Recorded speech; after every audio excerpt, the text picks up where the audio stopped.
Good morning students. इससे पहले वाले वीडियो में मैंने आर्थिक विकास की समझ पार्ट 1 विकास के 6 प्रश्न उत्तर भेजे थे। उसके आगे का 7वां प्रश्न आपको उतारने के लिए बोला था, उसका उत्तर देखिए।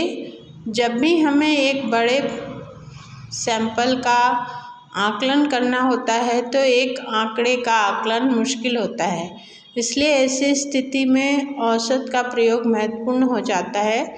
औसत की अपनी सीमाएं भी होती हैं। कई बार औसत से सही चित्र सामने नहीं आता है। उदाहरण के लिए प्रति व्यक्ति आय से आय के वितरण का पता नहीं चल पाता है, इसलिए जनसंख्या में गरीबों के अनुपात का पता नहीं चलता है।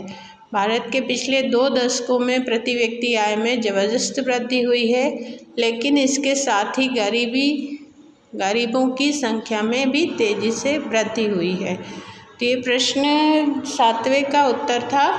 अब 8वें प्रश्न का उत्तर देखिए। ग्रामीण क्षेत्रों में जलावन की लकड़ी ऊर्जा का मुख्य स्रोत है। शहरी क्षेत्रों में रसोई के ईंधन के रूप में एलपीजी का इस्तेमाल अधिकतर घरों में होता है। इसके अलावा वाहनों के लिए पेट्रोलियम उत्पादों का इस्तेमाल होता है। आज से 50 वर्ष बाद जलावन की लकड़ी मिलना कठिन हो जाएगा, क्योंकि तेजी से वनोन्मूलन हो रहा है। जीवाश्म ईंधन भी तेजी से घट रहा है, इसलिए हमें किसी भी वैकल्पिक ऊर्जा के स्रोत को विकसित करना होगा। गांव में गोबर गैस इसका एक अच्छा समाधान हो सकता है, और ऊर्जा और पवन ऊर्जा से पूरे देश की ऊर्जा की ज़रूरत को आसानी से पूरा किया जा सकता है। अब अगला प्रश्न है, धारणीयता का विकास के लिए क्यों महत्वपूर्ण है, या धारणा का मुद्दा विकास के लिए क्यों महत्वपूर्ण है, स्पष्ट कीजिए। तो इसका उत्तर है, विकास का मतलब केवल वर्तमान को खुशहाल बनाना ही नहीं है, बल्कि आने वाली पीढ़ियों के लिए एक बेहतर भविष्य बनाना भी है। धारणीयता का मतलब होता है ऐसे विकास करना जो आने वाले कई वर्षों तक सतत चलता रहे।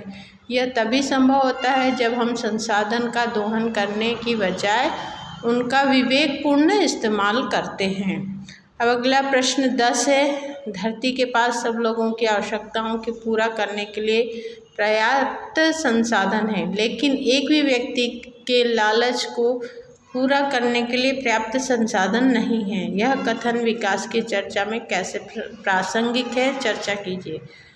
तो इसका उत्तर है, यह मशहूर कथन महात्मा गांधी का है। हम जानते हैं कि धरती के पास इतने संसाधन हैं कि वे हमारे जीवन में कम नहीं पड़ने वाले हैं, लेकिन हमें अपनी ज़िंदगी के आगे भी सोचना होगा और भविष्य में आने वाली पीढ़ियों के बारे में भी सोचना होगा। यदि हम प्राकृतिक संसाधनों का दोहन करते रहेंगे तो आने वाली पीढ़ियों के लिए कुछ नहीं बचेगा। इसलिए हमें अपने लोभ पर काबू पाना होगा और प्रकृति से केवल उतना ही लेने की आदत डालनी होगी जितनी ज़रूरत है। अब अगला प्रश्न है, पर्यावरण में गिरावट के कुछ ऐसे उदाहरणों की सूची बनाइए जो अपने आसपास देखे हों। तो इसका उत्तर है, मेरे शहर में पर्यावरण के गिरावट के कुछ उदाहरण नीचे दिए हुए हैं। शहर के 3 बड़े तालाब आज नाले के पानी से भरे पड़े हैं। शहर में पेड़ इतने कम हैं कोई उन्हें उंगलियों पर गिन ले। छोटे छोटे कल कारखानों के कारण हवा प्रदूषित हो चुकी है। वायु प्रदूषण इतना अधिक है कि सांस लेना भी मुश्किल होता है।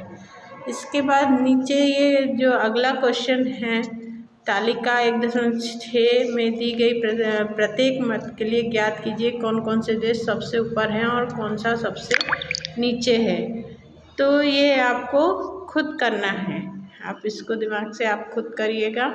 ये वैसे इतना इम्पोर्टेंट नहीं है, बाकी ये किताब के प्रश्न उत्तर आपके कंप्लीट हो गए।